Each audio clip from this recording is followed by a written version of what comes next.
Alright! Ayan. Saging! Ganito po kami mga ka-alright pag nag-break time. Kain po. Sama-sama kumakain. Kain po. Saging para malakas yung tuhod. Alright!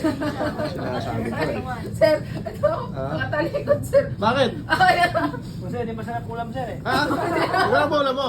Bangos. Bangos. Paksiw. Paksiw, pambihal, paborito ko yan. Alam mo ba yan? Kaya sir. Oo, kailan kumain na ako eh. Alright. At si Bakanto tapos na eh. Oh. Tapos na, sir, dahil Nagre-reply na lang dun sa mga ka-textmate niya. Oh. Ayan. Andigan, ano na mo? Ano po? Okra. Okra. Pampalakas din ng katawan. Alright, okra, ba't kulay dilaw? bagong Okra pala. Ah, okra yan. Ayan, yan. Yan guys, oh. Tapos may okra, ginamos. Oh, yan, may ginamos. Tapos may kape. Yan, saging. Ayan.